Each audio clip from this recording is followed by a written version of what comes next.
So this mentor said, you already have a client. Because you're going to Oh, contract back, you already have mm-hmm. your very first client. What's the name of your company? And I said, my company? I don't have a company. Like, I'm just working back for them. And she says, you No. have your first client. Let's go. Let's make a name. So that's that turning point. Hi there. This is Her Intentional Reset, a podcast for women in midlife curious about whether the career they chose 20 years ago still fits. Hear from women who've made pivots big and small, discuss the practical realities, the trade-offs, and whether the change was worth it. I'm your host, Molly Whipperford, and I want to thank you for joining. If you're new here, welcome. I'm glad you found us.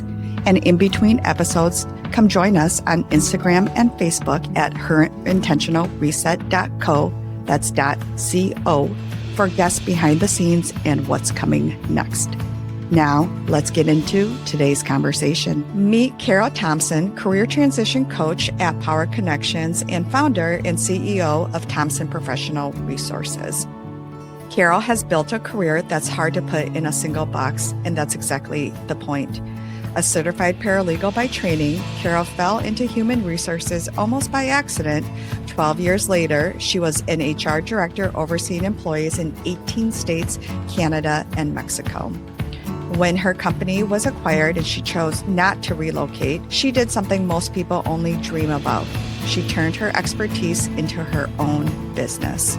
Today, Carol runs Thompson Professional Resources, an HR and legal consulting practice serving companies of all sizes, and also coaches professionals through career transitions as part of the Power Connections outplacement team. She is, among other things, my own career transition coach. Carol lives in Southern California with her husband and is the proud mom of 3 daughters. Carol is direct, warm, and practical, and I am so glad to have Carol on the show today. This is Her Intentional Reset. Hi, Carol. Thanks for joining us. Hi, Molly. Thank you so much for having me. I really appreciate it. I have to tell our listeners how we know each other because I think it sets up your story perfectly. You were my outplacement career coach when I was laid off. I don't think I ever told you that initially I was just going to do the call, check the box, and be done with it. But you were so incredibly approachable. And then I realized that it had been so long since I updated my resume. And in the age of AI, I realized that I needed your services. We continued our conversations, and I'm so glad that we did. Can you tell people in your own words, how did you end up where you're at? Wow. Well, first off, I had no idea that you were only going to talk to me for one call and that was going to be the end of it. But I am glad that we continued because it brought us to today. Yes. Yeah, how I ended up as a career transition coach just through my network. Actually, I was at one of my best friend's daughter's weddings, and this woman came up to me and said, I need somebody to possibly help me with coaching.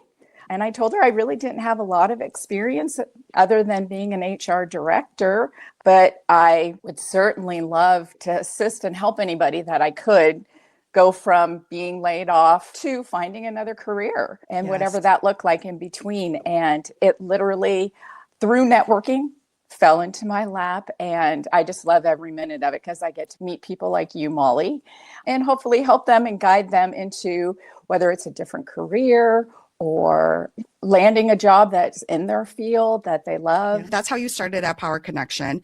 How did you get into HR? Tell us what your background was and then how you made that transition to HR. Sure. I am a certified paralegal in the state of California, and that was where my working experience began. But then my husband moved us down to Southern California from Northern California, and I was at a book club. One of the husbands was a CEO of a company, said, hey, Carol, would you do HR? I need an HR for this company I'm running right now. And I said, I don't do HR. Like, what are you talking about? And he's like, oh, you can learn it. It's easy. I said, okay, sure. So that kind of started my HR career. And I was self-taught. I didn't really have any mentors. There wasn't an HR department at this company. And I just learned as I went along, but having that legal background, I think, helped me a little bit when it came to the protection of the company, protection of the employees, just knowing the legal ramifications of any missteps that might occur. And then that just grew into becoming a director for 12 years. It turned into a multi-billion-dollar company, and I loved every single minute of it. So that's how I started in HR. Once again, Yes. networking. Most people, when someone asks them to do something outside their lane, it's easy to say no. What does it tell you about yourself, the fact that you said yes, you just went for it?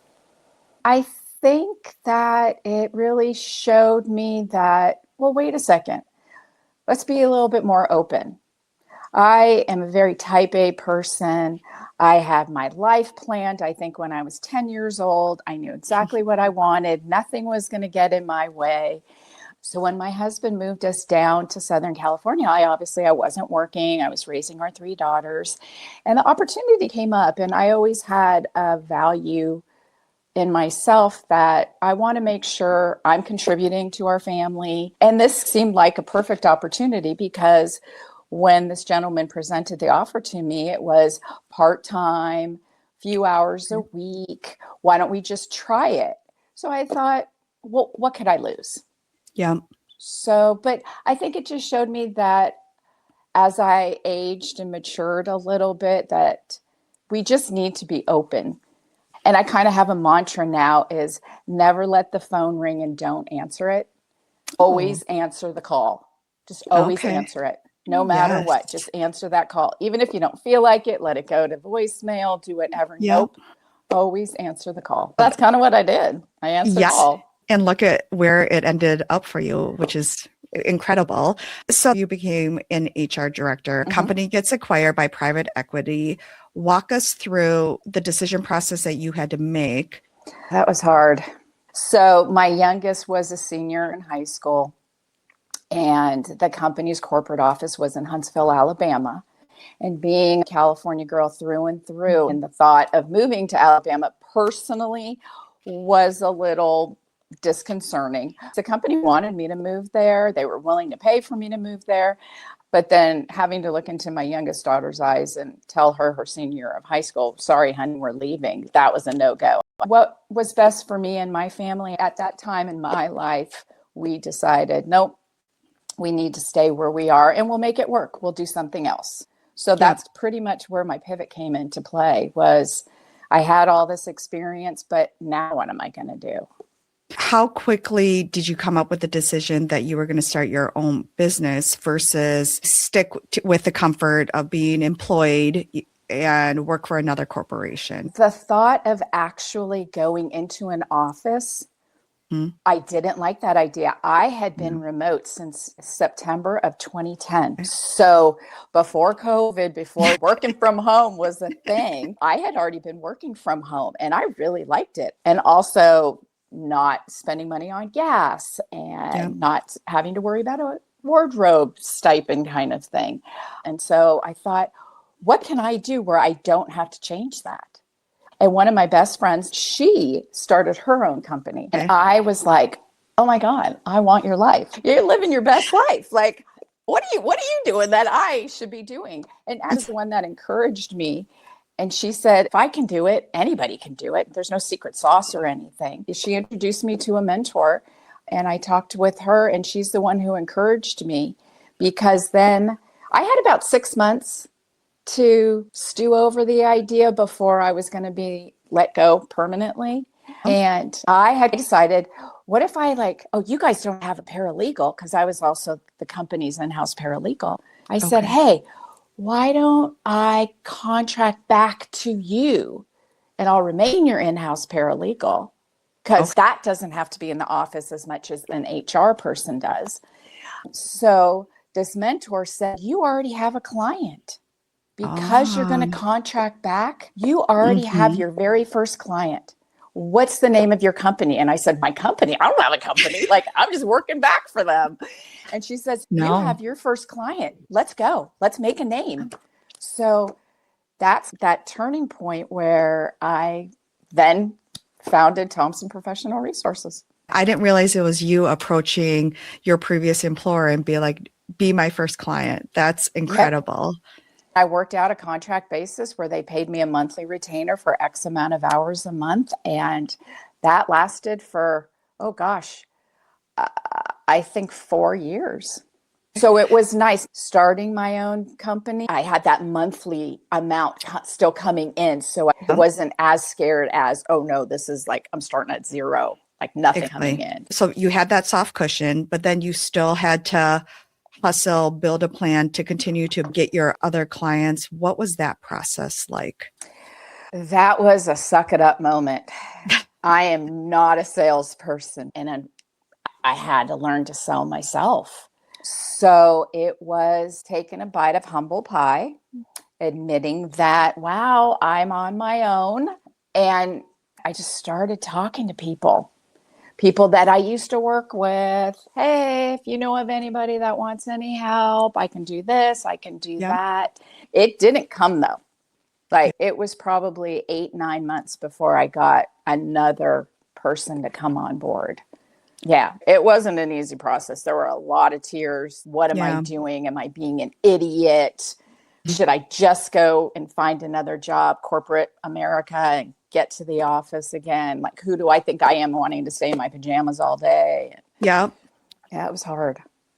So sit in that moment a little bit. And what was some of that self-talk as you're weighing the pros and cons during those 9 months? I mean, it can feel like a long time and we know how your story ends, but when you're sitting in it, how did you decide, nope, I'm going to stick it out? Did you have an end point where you're like, okay, if after this point, if I'm not where I want to be, then I'm going to look for a plan B? Well, I can honestly say every day it was, what am I doing?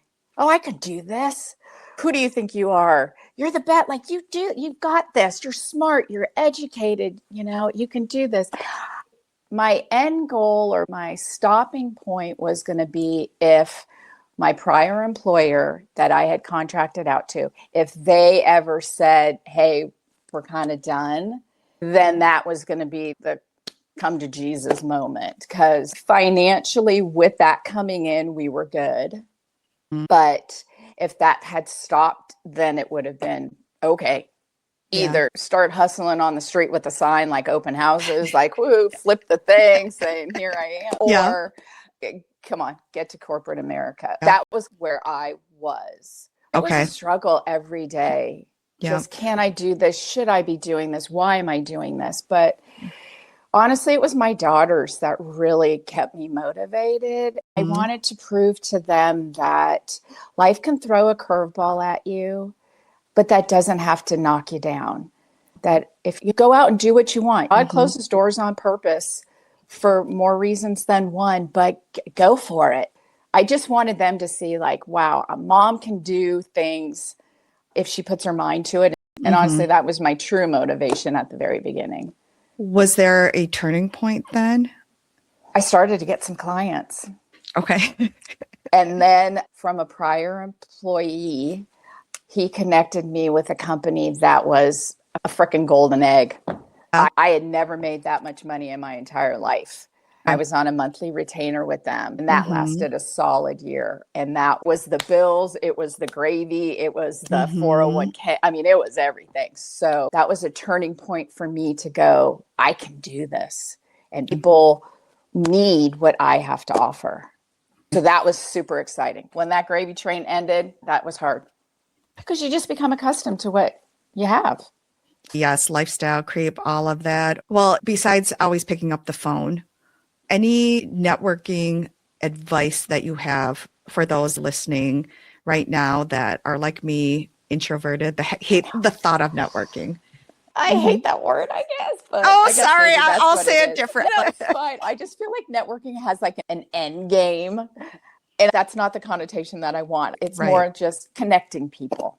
So I think I would say just ask the questions and just be willing to learn from anybody and everybody. Yeah. Be willing to learn and just see everybody almost as a teacher. I think we're all in a similar boat at some point in our lives. But I Hmm. think if you're just willing to learn, to see everybody as a teacher, like you can learn Yeah. something from everybody, So tell us a little bit more then how you started at Power Connection. How long have you been a career coach? I've been working with the owner, Susan Howington, for 4 years now. Absolutely love it. I mean, get to meet, like I said, so many great people just like yourself. And I love helping people. Yes. For listeners who have never heard of outplacement services, what does that mean and how does that work? So through Power Connections, it is an outplace program where companies that are letting a number of employees being laid off, whether it could be Mm-hmm. five, it could be 500, that provide a service to the employee, if the employee chooses to help them transition from being laid off Yeah. and eventually providing resources and skill sets to the separated employee to help them secure and find their next ideal role. Then help them negotiate with terms if they get the offer letter. We also provide help with interviewing skills, whether it's technical or cultural based. I always tell my clients, I have over 3,000 interview questions that I can help you with, but it's building the confidence, letting them know that, yeah, this sucks. It shouldn't have happened. It did, Yeah. but we're going to get you through it and Yep. you're going to be on the other side of that rainbow. It's a counselor type of role just as much. I like being a sounding board. And since I have heard so many stories from employees over my 12 years as an HR director, I feel that I can empathize with a Mm-hmm. lot of employees, make them feel comfortable, but getting them out of it. Like, we can Yeah. only wallow so long, but then we gotta move forward or we're not Yeah. going to go anywhere. And get the bills paid. Exactly. It's amazing how you get in a role and the years go by and you realize, oh, wait, I haven't updated my resume in a while. So let's start there. What guidance do you have for listeners that are like me that have worked more than 25 years? How far back do people go in their career history?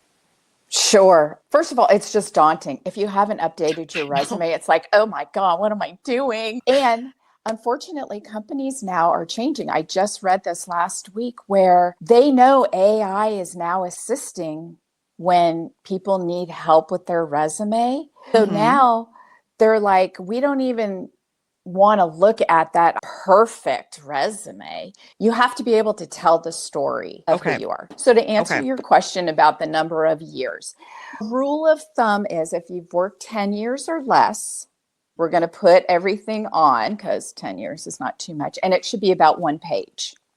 If you've worked more than 10 years, Mm-hmm. we can keep it to 2 pages, but Yeah. no more than 20 years. So we're going back at whatever you worked at 2006. That's a border. And then it's the relevancy. What we Okay. did maybe 20 years ago, maybe we were a barista at Starbucks. And Yes. now we're vying for computer science. The two Yes. don't go hand in hand. So eliminate those. I always say, whatever I eliminate from your resume, I'm not saying it's Mm-hmm. not relevant. Keep it in your back pocket because you always want to be able to have a story to tell whoever you're speaking to, the Right. recruiter, the in-house hiring managers. They want to know a little bit more about you than what's on the resume. So keep that Mm-hmm. in your back pocket. It's not irrelevant. It's just not relevant for you to get the interview. Right. And the minute you said that, I was like, I have been on the other side of the hiring table and I completely agree with that. How do you get through like those ATS systems? And tell listeners what ATS is. An ATS stands for an applicant tracking system. And that is what large companies usually use to kind of siphon through the thousands of resumes that they get because it's not humanly possible to review all of the applications. At the very beginning, there was only one ATS. So it was pretty easy to know how to navigate through that. But now every company can customize their own ATS system. So it's almost to the point where it's almost impossible to really be able to navigate through an ATS system.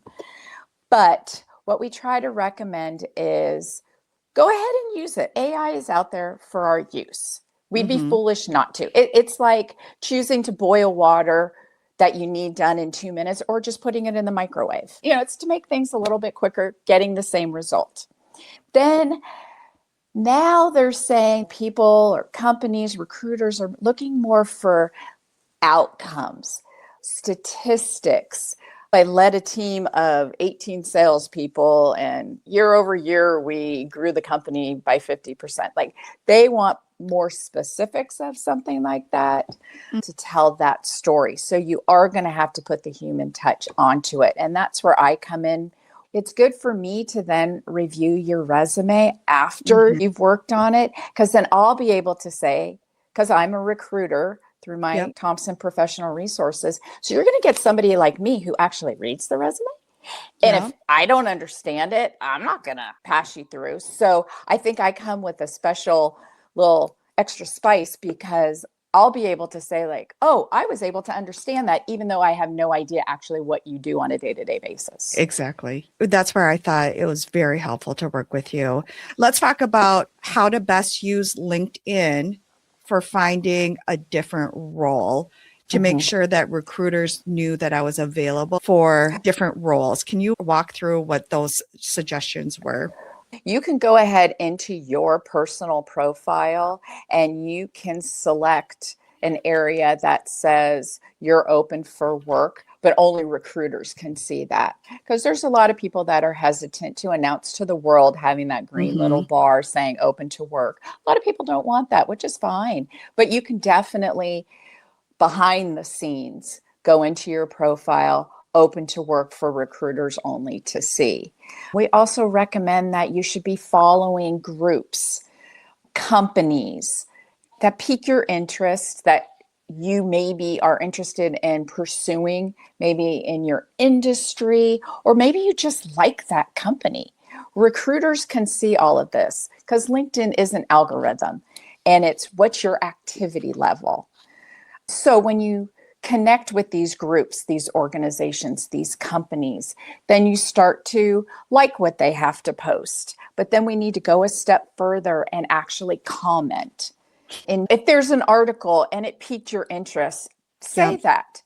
All of these things add to the algorithm for recruiters, and they then will be able to track what industries you're interested in. And then if they have clients that need positions filled that you are hinting towards, they're going to jump on you. Like, they will find you and reach out to you. Yes, I thought that was very helpful, practical advice, something I was not doing. And then remind me how many groups that you recommended. About 50. I know it's an aggressive number, but if you can do about 50, it really is beneficial. And I do have some clients that say, well, then I don't want to be seeing that all on my feed all the time. I completely understand, but I do try to remind everybody, what's our end goal? Right now, our end goal is to find a job. So sometimes we have to become a little uncomfortable to find that. And then you can just stop. You can unfollow them once everything's said and done. You don't have to continue. You are in control of all of that. But we just have to keep our end goal in mind. A lot of people are hesitant. They don't like LinkedIn at all. But it does serve a purpose, and we need to use it so that we can get that job. That was a strategy that I didn't understand, that you're doing that for the algorithms. Do you ever work with people that are trying to transition into a new career altogether? Yes, I actually love that. I like to talk to people, and I enjoy getting to know people. And when they want to make a career change, I'm all about it. That's what I did.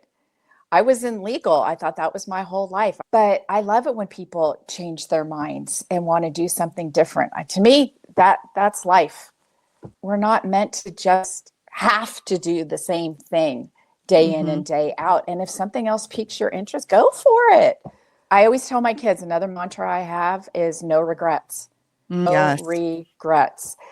And that's in every facet of life, whether it's relationships, whether it's work, whether it's where you live, just go for it. So I love when people decide that they want to do something. It's like, well, why? Why are you thinking of doing this? What's making you go this way? What's your hesitations? How do you feel like we could go about making this happen? And it just sparks so many conversations. And I think we start thinking outside the box. Honestly, I asked them first, financially, is this a smart thing for you to do? The emotional side, do you have the support? Do you Mm-hmm. believe in yourself? And then do you have Mm-hmm. outside support? So I want to make sure that moving into something brand new, you do have that support because it's not going to go smoothly all the time. So at the financial side, the emotional side, I think are two really big things that we talk about first to make sure, because I don't want anybody to fail, but that's a part of life. I mean, we do, but no regrets. If we don't try it, Exactly. you'll never Yeah. know. Yes, we have a clear understanding of what you do at Power Connection. Walk us Mhm. through the scope of what you do at your own business, Thompson Professional Resources. I consider myself an HR and legal consultant. I do keep up with all California law, especially when it relates to employment law. And we're one of the strictest states. So feel very confident recommending or suggesting to clients if they need any help regarding any type of employee relations. I work with companies from all different sizes, all throughout all the states in various roles. Some ask me to review their employee handbooks, add any state laws that came into fruition the prior year that they want to update. Some don't even have an employee handbook, so I create employee handbooks. Make sure that everybody's up to date when it comes to like workplace violence policies. That was a state mandate for the state of California a couple of years ago. But then also contracts. Any kind of contract a company needs, whether it's employee contracts or it's business contracts. So kind of can do a little bit of everything when it relates to HR. Yep.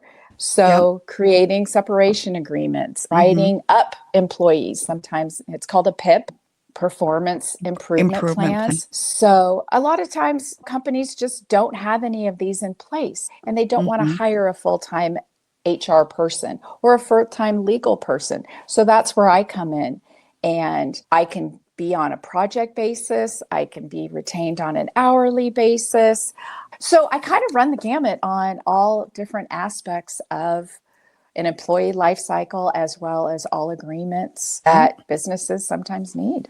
And Right. you get me for a fraction of the cost. You have coached people who were let go from companies. You've also helped businesses write their HR policies. What's the through line that you've noticed in people who land well after a big transition versus those who struggle? I think it goes back to what we have just been talking about, that they've humbled themselves. They worked the process. They didn't skip. They didn't try and jump ahead of the line. They realized that not every day is going to be a success. You're Mm-hmm. going to have some setbacks, but that doesn't mean that that's the end for individuals. You might get that interview and then you don't get the job. That's okay. You had the interview practice. You learned a Mm-hmm. little bit more about yourself. You knew where your strengths are, your weaknesses were. And it's Yeah. those that are open and willing to learn. Like we said, ask the questions, be open to learn. Everybody's a teacher. Learn from that experience, but keep going forward. And I think that kind of goes with everything that I've seen. Let's talk about the practical side of going out on your own business. How did you figure out what to charge? I did a lot of research just like as a paralegal. How much Uh-huh. do paralegals charge? And then I took it from those that were in my position where they were doing it on a fractional basis.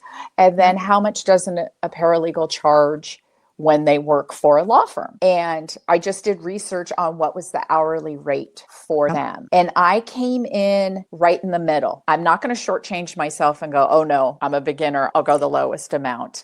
And I definitely didn't go the highest. So Mhm. I took an average, but I look at payroll sources like Paycor, PayPal, all of those types of places. They'll give you an idea of what an hourly rate is.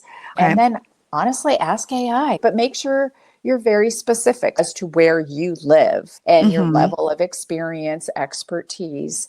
And then honestly, then I called around. Like for my legal consultancy, I Yeah. called around to local law firms and I just said, do you mind me asking? And I was open and honest. I Yeah. just said, I'm trying to go out on my own. And I was just wondering, how much do you charge your clients for your paralegals?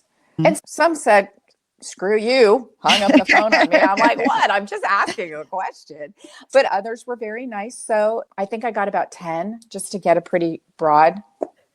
And Okay. that's kind of how I came up with it. So that then Yeah. when I presented it, and if I was ever questioned, I had some All. statistics to Mhm. support my, not, oh, $800 an hour. Did you factor in though, they wouldn't be paying me insurance, they're not paying for office space. Did you factor that in or do you not factor that in? I factored in the insurance, office Okay. space, things like that, as much, but in my pitch, I definitely use that, but not when it came to my hourly rate. I only Yeah. included insurance. Okay.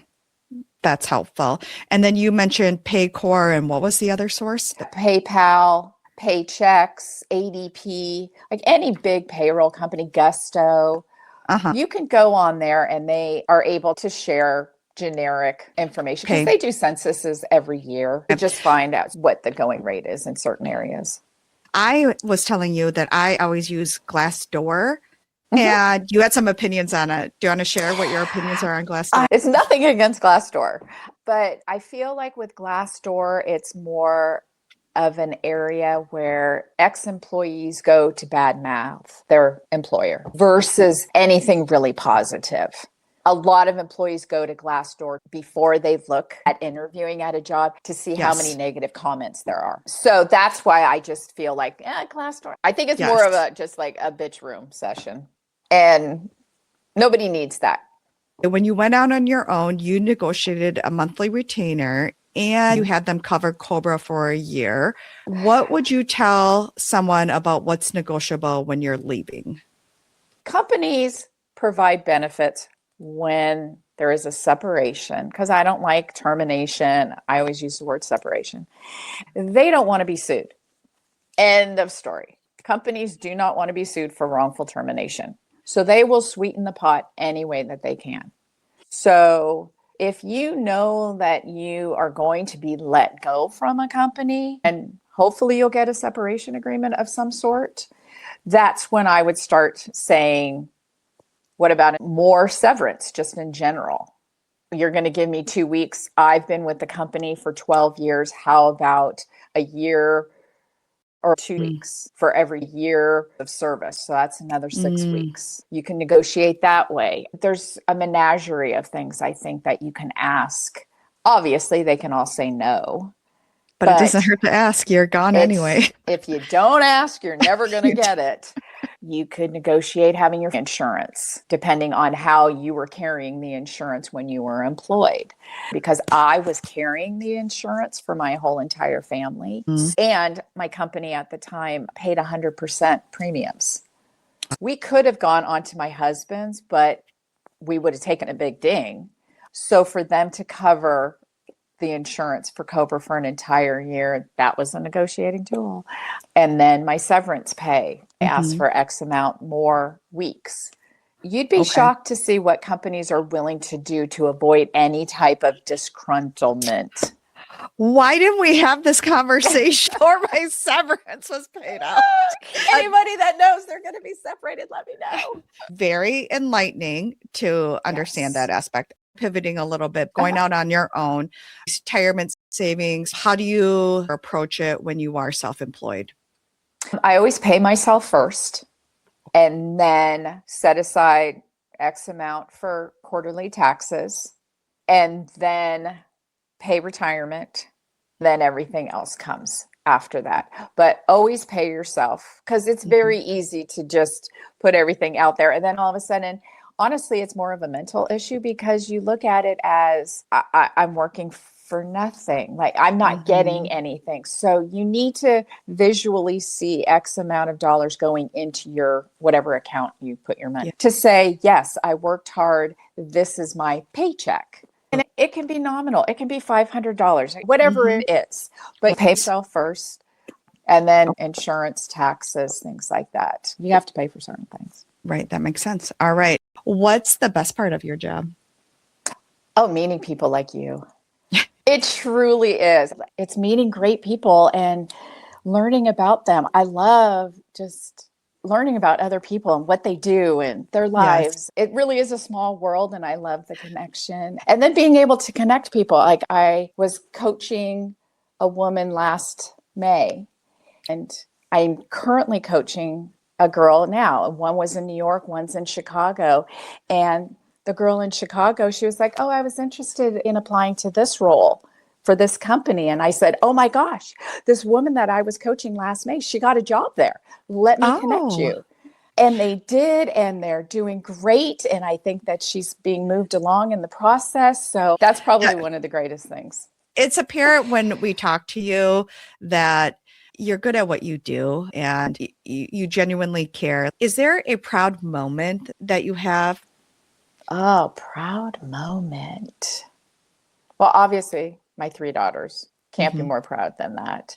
I don't know if it's a moment, but I feel that I have created inside myself an honesty that those that know that they can come to me Mhm. and trust me that whatever they're saying, Mhm. I'll keep in, or if they do ask for my advice, I'm going to be 100% honest with them. Obviously, I'm not going to crush them and cause them to cry or anything, but if they truly want like an honest answer of some sort, they know when I respond, like, I'm giving you my honest answer. I'm proud of myself for doing that, because you can succumb to society being liked by people, wanting nobody to talk bad about you or something like that. I think people know that I'm just going to be honest.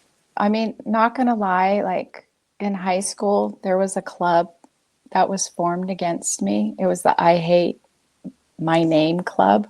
And girls, I Mhm. went to an all girls private high school, and they wore buttons that said this. Oh my And gosh. I know I still cry about it today, just because it's like, oh my God, how could girls do that? And I'll never forget the way it made me feel.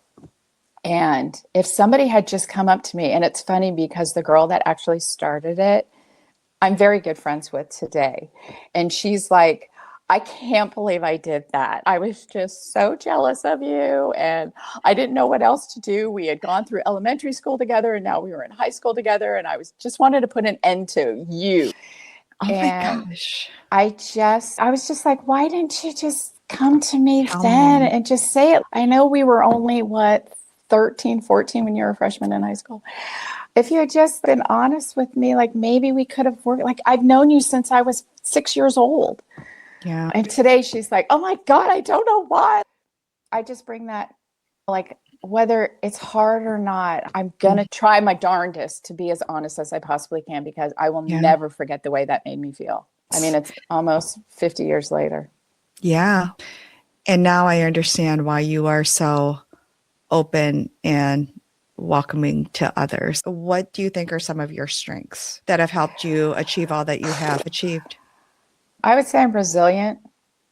I lost my dad at a young age, and he was my all. My husband's insulin dependent diabetic, and he's had a couple of episodes. He just had a heart attack. So I feel like I'm resilient. It gets a little hard, but I think I can look in the mirror and say, I might have fallen a couple of times, but I'm going to get back up. No regrets. Well, and how's your husband doing now? He's great. He's running 2 miles now. Yeah. And it Okay. just happened December 30th. He's doing really, really well. He goes to therapy, but no, he's doing fantastic. Well, Carol, Most, thank you for sharing all of that. And how we see ourselves is sometimes different than how others see ourselves. And usually we as women are a lot harder on ourselves or do not recognize all the strengths that we bring to the table. So I reached out to two of your friends and they shared what they see in you, uh some of your strengths. oh. It's all I good. want to know. All right. The first one is from Laura McKenna. Well, first she starts with, wow, only a few sentences. That's a tough one. I could go on and on about my dear friend. Here's the condensed version on how I view Carol and how she tackles life. Here, I know. I always say, like, why am I crying? Why do I get choked up? Okay. Carol is one of the strongest people I know. She's faced a lot, and life has definitely thrown her some curves. Her optimism lifts everyone around her, even on the hardest days. And her honesty, sometimes to a fault, is something I really admire because it always comes from a place of love and genuine care. To sum it up, she's awesome. Oh, now I got to Yeah. call her and tell her I love her. Nancy Nelson is the next one that wanted to write in. Carol is one of the most thoughtful people that I have ever met. She always asks others about how they are doing, remembers little details of life or business, and is genuinely interested in the people around her, whether it is her friendships or her clients. She is one of my best friends because I always feel heard and respected. Carol and I have a joke that some days I just need to talk and work through things, and some days she needs that. She always meets me where I am, and I feel genuine care from her. Carol is a wonderful friend, and I am so blessed to have her in my life and in my corner. I paid them to say all that. No, I'm kidding. When you hear your friends say that, what comes up for you? I'm glad I have them in my corner. They're there for me all the time. Yeah. I mean, it's nice to be heard and to be seen by others outside of your family. And I consider them family, even though they are friends. And Nancy, we always say we're sisters from another mister. And Laura, if I were to call her at 1 a.m, she'd be like, I've got the shovel in the car. Where are we going? I can't say enough about them. That was nice. It's nice to hear. We don't say that to each other enough, honestly. I don't think we do. So thank you for bearing with me. Everything that they said, I completely see as well. The optimism, listening, your sense of caring. That's what drew me to you when we first started working with each other. So it's amazing that how you are with your friends is how you show up with your clients as well. That's incredible, Carol. Oh, thank you. Yeah. A little bit of levity. Moving on. All right. I'm ready. Because we're not just career women, we're also managing all the things outside of work, family, friends, kids, etc. So this is just a rapid round, light, quick questions. You ready? Okay, I'm ready. Okay. Yes. All right. Family and kids. Do you have a family meal go-to recipe? I have two. It's my grandmother's meatloaf recipe, garlic mashed potatoes and corn. 100% comfort.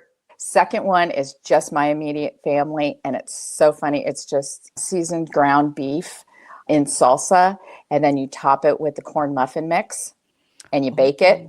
So I will get those recipes and I'll post it on social. Good. In terms of wellness, one non-negotiable for your well-being? My workout classes. I have to do it. I work out 4 times a week, and I work my schedule around those times. Final question. You've already said it though, but I think it's a great way to close. Share a mantra or motto that you live by. Yeah, the no regrets in life about anything. Yes, I love it. Yep. Well, thank you so much, Carol. I have to say you came into my life at exactly the right moment. And thank you for also sharing your story with us. Carol, if listeners want to work with you, whether they're an individual going through their own career transition or a business that needs HR or legal support, how do they find you? For Thompson Professional Resources, that's thompsonprofessionalresources.com is my website. Or you can contact me directly at carolthompson.tpr@gmail.com. And then for any career transitioning, especially if it's a business that is maybe laying people off and you know that that might be happening in your company, it's Power Connections. And you can reach me at carol@powerconnectionsinc.com. Great. Thanks, Carol. And we will make sure that all of that is posted on our show notes as well. Yes. Thank you. And Carol is generously offering our listeners a complimentary career coaching consultation. Reach out and mention her Intentional Reset podcast. All details will be listed in the show notes as well. And to our listeners, if this episode resonated with you, subscribe on your preferred streaming platform so you never miss a conversation, and share this with one person who needs to hear it. Every subscribe and share helps the algorithm get this show in front of more women who are asking the same questions that we are. And most importantly, remember to explore on your own terms, because nothing changes if nothing changes.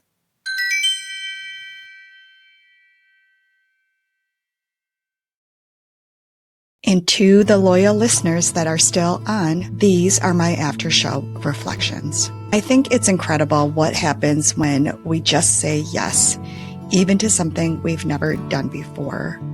Carol's whole story started with a book club and a stranger asking if she'd try HR, and look where that led. I also want to share something with you. I stated previously that there's 3 goals that I've whittled my list down to for my gap year. Besides starting the podcast and trying to write a book, I want to seriously explore consulting or contract work. Once this podcast is up and running more, I do plan on reaching out to Carol down the road. The other thing that I keep coming back to in this conversation with Carol is something that she said, that when she works with people considering a career change, she always asks them about their support network, ensuring that there's that emotional side of support as well. It made me realize that, wow, I have been really incredibly fortunate in that department.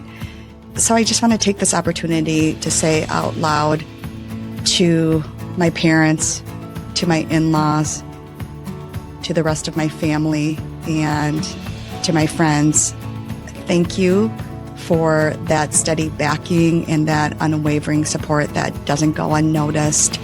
To my brother, who's never listened to a podcast ever before, but periodically checks in on me to ask me how I'm doing, I appreciate it. To our friends, special shout out to Sean Bilkey, podcast listener extraordinaire. Your feedback means more than you know. The fact that you are listening to my podcast, even though you are not my demographic, but listening to give me constructive feedback, thank you so much. I appreciate it more than you realize. And to my husband, the man of few words, he has just always been who he is, which is that steady rock. When I said, honey, I'm not going to rush into jumping into any career, but I want this to be the next right career. Thank you for your support.